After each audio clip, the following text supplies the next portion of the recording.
Well, hello and welcome to Truth Bomb Tuesday. Today I'm going to talk about the 6 common myths about grief and how you can give yourself permission to just hold space for yourself or for someone else that you know that might be going through grief in their own way. And I know it's not an easy subject to talk about, but none of the work that I do with trauma is. But I know how vital it is in the healing process to be able to have full feeling of the gamut of emotions that run, and how often the way that society set it up and our cultural mores and morality, we're kind of told that grief comes in some tiny little parcel, and that you only get a certain amount of time to grieve and then you're supposed to be over it. So that's one of the myths about grief. And I'd love for you to comment if you're listening to this live or on the replay. How do you hold space for grief, or maybe you don't? Do you kind of not allow yourself to really feel anything, so you numb out, or do you maybe believe that you actually get to only grieve the death of a person, that you can't grieve the death of your pet? And for many of my clients, they've often expressed that the loss of an animal, right, out of their life is been more painful for them than loving humans that they've lost. And I ask you that because in one of my recent videos where I talked about giving yourself permission to grieve the childhood that you never had, or the parenting that you never got growing up, I had a lot of incredible comments and a lot of you wanting to know more about how to work with trauma at the level of the nervous system. But I also got some comments where people said, oh, it's not like anybody died, so it's not like we actually get to grieve that stuff, or there's all this good stuff going on in my life, so who am I to be sad about this? And I think that living in South Africa, it's one of the things that I see very often is that we've almost we've become desensitized. We've lost empathy and compassion for giving grief a voice. Hi, Lena, nice to see you. For giving grief a sound, and that we've kind of almost ranked the amount of grief we're allowed to feel as we're only allowed to grieve this, we're not allowed to grieve that. And loss shows up in so many different ways and shapes and forms. And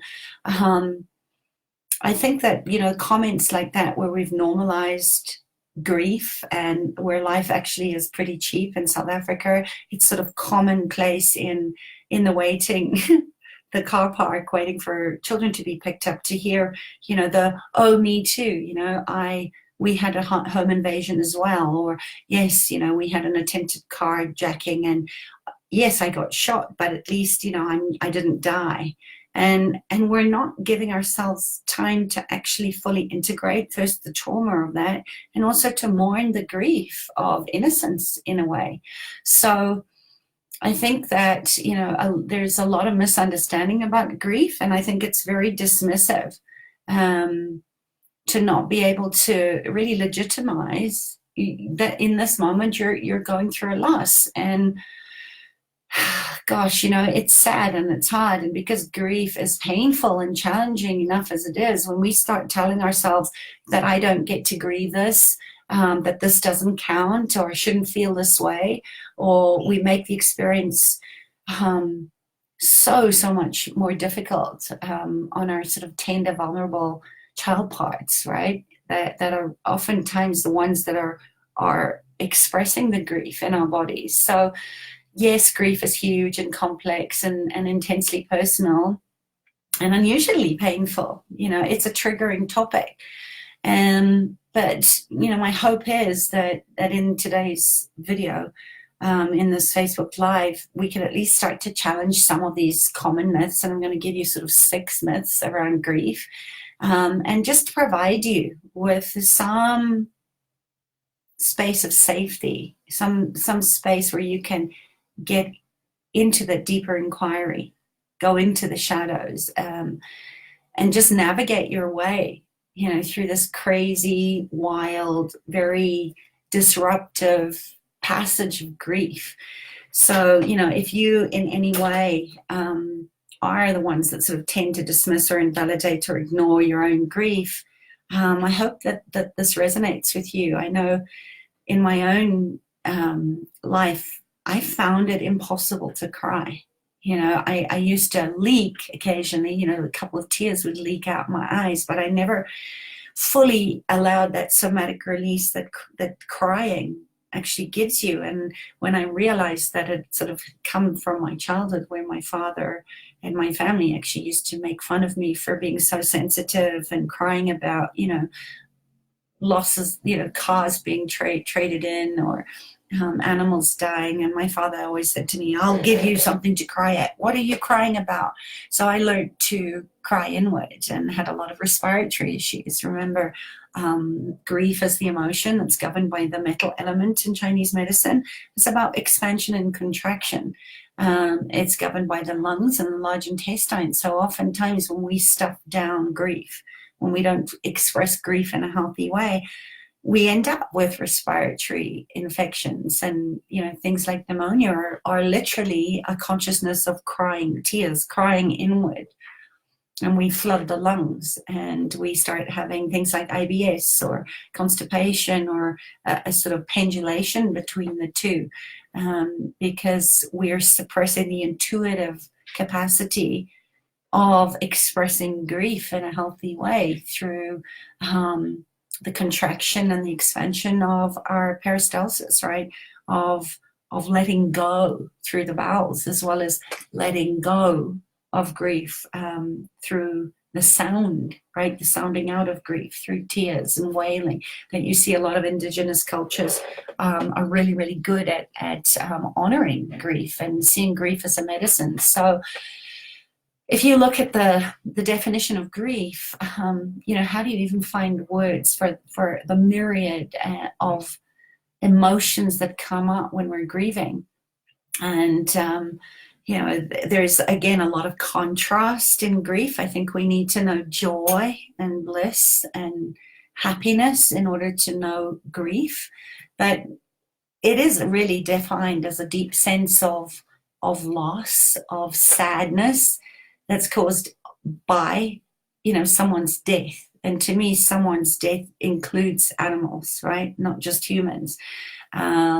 It's also defined as a moment, as a case of deep, deep sadness. And in my mother's case, I remember as a child, she used to say, "Stop giving me so much grief." So, that in that case, it's just like you're acting out, giving somebody trouble or annoying somebody is their own discomfort of not knowing how to hold space for whatever that emotion was that caused you to be annoying, or, cause grief or trouble for somebody else that perhaps didn't have the full range or capacity to hold their own unresolved childhood traumas. So I think that, intellectually we understand it. We know that grief is an emotional reaction to loss in our lives. And we also know that if you've had any grief in your life, you've probably heard of Elizabeth Kubler-Ross, who's did some groundbreaking work on death and the dying process. And she speaks of the 5 stages of grief. And I think what's important to know with the 5 stages of grief is the denial that she talks of, that then becomes anger, that then becomes bargaining, that then becomes depression, and finally reaches up at acceptance, isn't linear, right? It's a jumble of whatever is triggering you in your experience. It could be a song on the radio that was played at a funeral, or a meal that you used to prepare with someone that's no longer with you that's going to trigger it. And it doesn't necessarily mean that it's going to show up in a linear way. So that's actually one of the myths. And I think that, not everybody goes through all of them or goes through it in a prescribed order. You can't package grief up into neat, tiny little boxes. It's random and it's brutal, when you're in it, but it can also be a very beautiful cathartic process when we know that it's individual to us. There's no way that I could capture what grief is or means to you right now, because I don't know you and I haven't heard your story. But I think what we can, maybe what we do have in common, is that grief is up to you in your meaning making of it and how it's defined you in your experience, and also what triggers you. So, I think that there's some wonderful, helpful thought leaders out there, and a lot of resources about how actual physical and psychological symptoms of grief can show up. But I think that there's a lot of myths around grief, and I want to talk about those right now. So as I said, the first myth is that it's never linear. You don't just go through the 5 stages once and then you're done grieving and you move on with your life. I think grief stays with us, just as I think fear stays with us. We don't have to stay in the waiting room as long as we need to. I think sometimes we stay longer than we need to, but just know it's never linear, and it's a place we revisit, and depending on our environment, it's going to trigger that sense of deep loss or grief. And I don't think that time heals grief either. I always say time doesn't heal, it conceals. So if you're not given a safe place, right, a holding space where you can fully express what you're feeling and not make any of the emotions wrong, it's going to show up. Your body's going to eventually say no, because grief is traumatic. It's one of the ways that we traumatize ourselves. So, I personally think that it depends on how much you're willing to go deep and to turn and face and acknowledge and feel your grief, right? All the full ranges and contrasts and spectrums of how it shows up, and also how much you're willing to process and metabolize your feelings of grief across time. Time can pass and still you may not be fully healed in your grieving process. So, be patient and be compassionate with you when it kind of comes out of nowhere and smacks you, because that's normally what it does. And that other myth, as I sort of briefly touched on, is that I don't believe it's fully healed, and you certainly don't get over it. I think that implies that there's an end point, it's finite with grief, and I don't think that's very realistic. I think it's very unkind to put that kind of pressure on yourself or anybody else. And for many of us, the intensity of that sting and the acuity of grief, it can ebb and flow over time, depending on how much processing we choose to do when it comes up. But there's always going to be, those random spikes in pain when the memories resurface. And that's going to be anniversaries. It's going to be holidays. It's going to be when we encounter particular triggers, right? And they trigger us to revisit grief. And that's where we can really use it as medicine, if we're willing to give ourselves permission to, I always say, how much can you tolerate? How much can you stand? And that's when it can be a very beautiful process to, just allow grief to integrate at the pace of your body.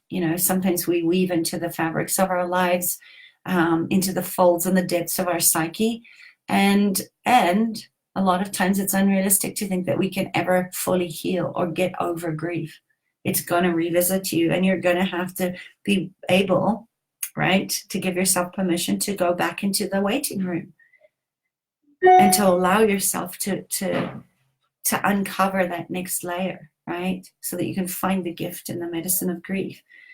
Another thing that I find working with clients is it's not predictable. You can't predict how grief's going to feel for somebody, which is why I think people feel so awkward at funerals, or when someone has experienced a loss and they don't know what to say. And I think with so many things in life, we can only take guesses from outside experience, and it's only when we're really going through the experience for ourselves that we truly know what one of the faces of grief may actually feel like.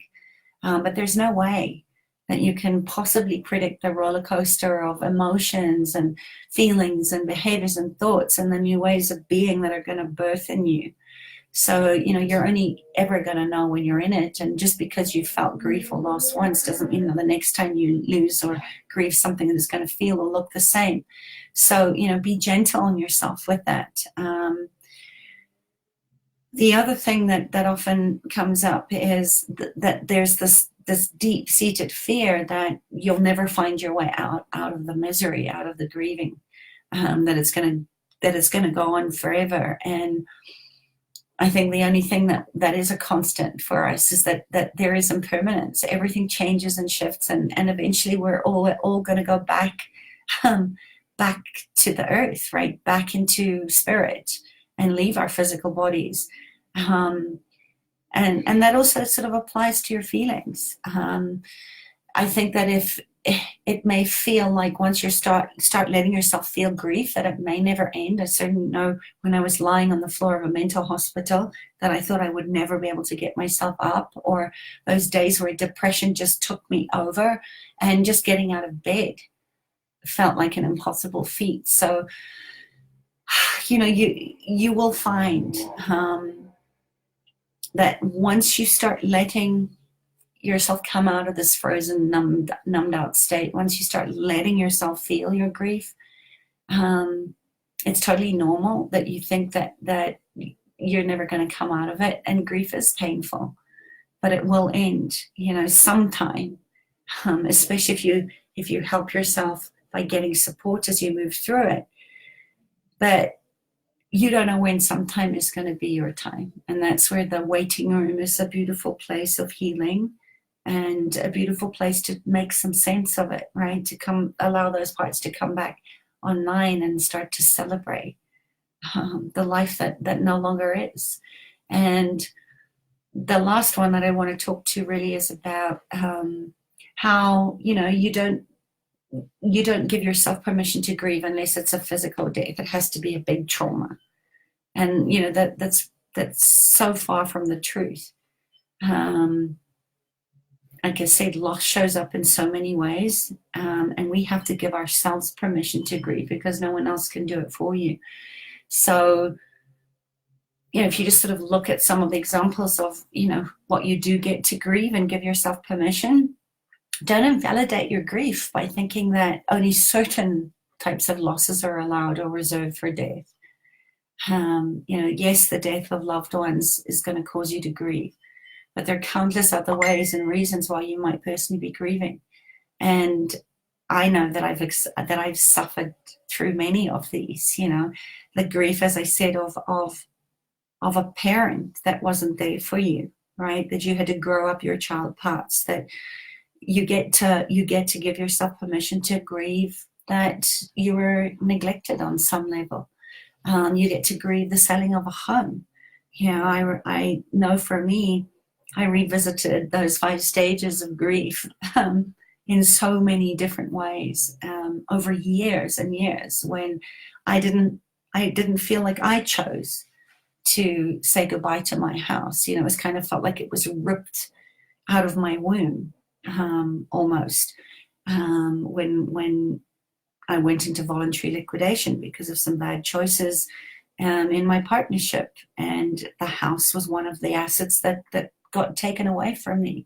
It really felt like having a child wrenched out of your arms and taken away, and you never got to choose. You never got to make a decision, and you get to grieve the loss of your identity as well. Of maybe like in my situation when all of my identity was tied up in my business, and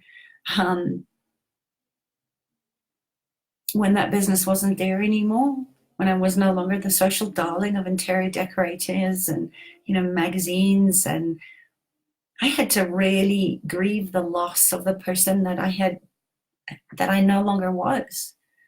I had to find who I was again, who I was becoming, now that all of the material stuff had gone away. So you get to grieve that. You get to grieve the loss of identity. The person that you were before you had your children, the person that you are now that your children have left your nest. You get to grieve that your body isn't as flexible as it used to be.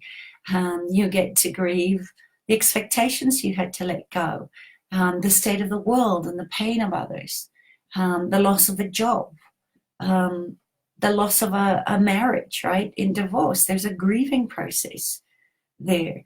And you also get to grieve, and I guess this is part of the contrast, is you might be really excited because you got a promotion at work, but you also get to grieve the other side of that, is that your responsibilities are going to be different now. And you get to grieve the changes in your finances. Just like I said, when I had a multi-million-dollar business and, a $6 million plant that was paid for and 35 workers that I was able to pay when I had a successful business. And then I had nothing, I was completely bankrupt and selling off, the sentimental parts of pieces of jewelry and possessions that I didn't want to get rid of, but I had to in order to just survive at that time. So you get to grieve the change in your finances and changes in your home life and your living conditions, and the loss of health if you are in a health crisis right now. You also get to grieve the loss of trust. You get to grieve that you were betrayed.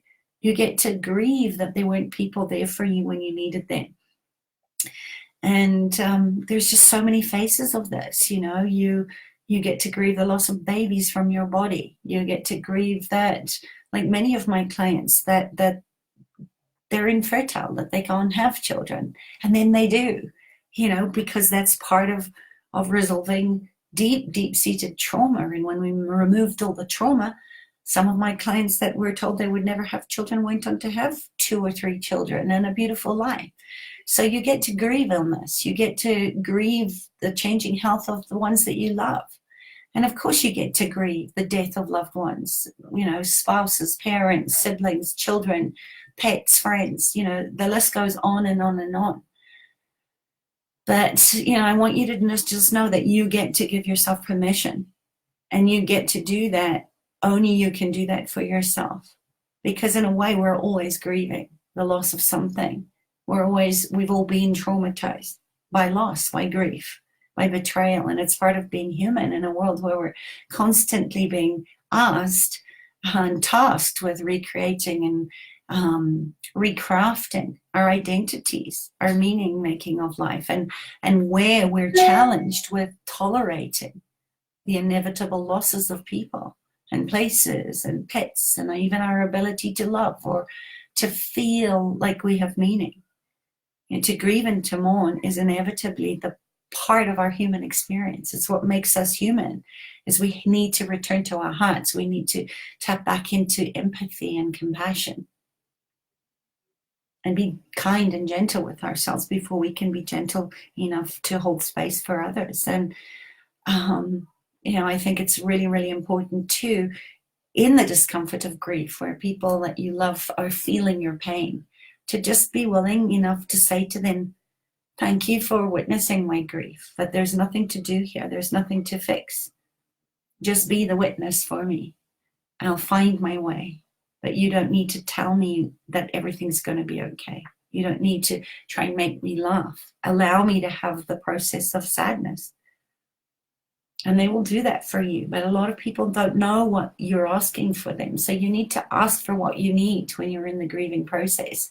And a big part of that is just to, first of all, acknowledge that you're grieving, so that you can turn towards family and friends for comfort, and set the boundary with them that there's nothing to do here.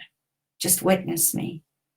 And of course, seeking out therapy or support groups is a beautiful place if it resonates with you, if you're ready to move out of the waiting room and take that next step and try it on. There's no mistakes here, so there's only your way, and the power of choice is yours and yours alone. And I think sometimes putting on music that invokes the grief and the loss, it might be cooking a meal that you enjoyed with a loved one that's no longer there with you, and having ceremony, giving rituality to your grieving process can be very cathartic. And it also helps our bodies to have a somatic release of that. Journaling is another great way to do that, to just pour out your grief onto paper, tears stained and everything. You know, some of the most beautiful love songs and poems around love are expressing grief. So sometimes reading that can also help to support you in your own experience of being with grief, because it is complex. It is incredibly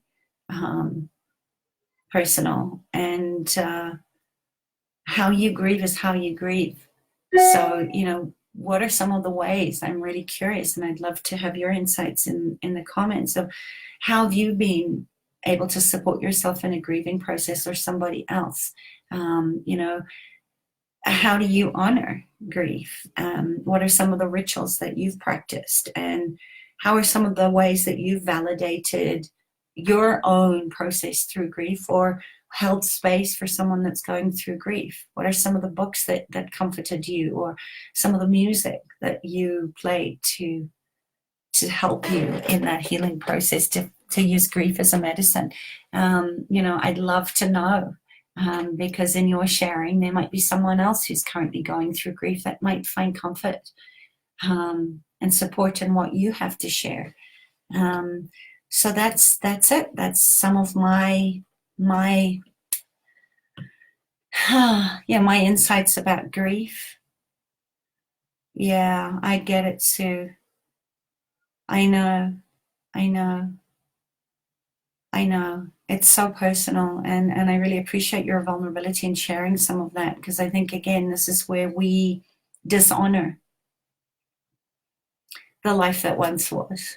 And I think that the biggest and most beautiful way that we can get through this is to, as I said, bring ceremony to grief, so that eventually that medicine of grieving, right, of giving grief a sound, can turn into a beautiful space of reverence and ceremony and celebration, right?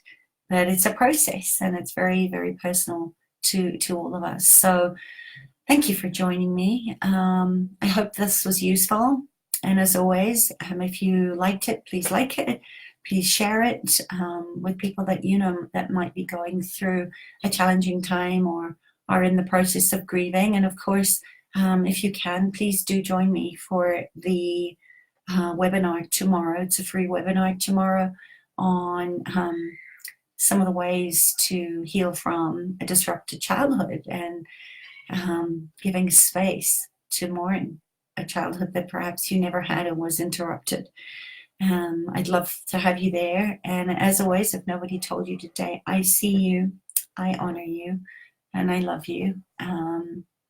Thank you for being you. Keep shining. And if you need support, you know where to find me. All right, take care, everyone. Bye.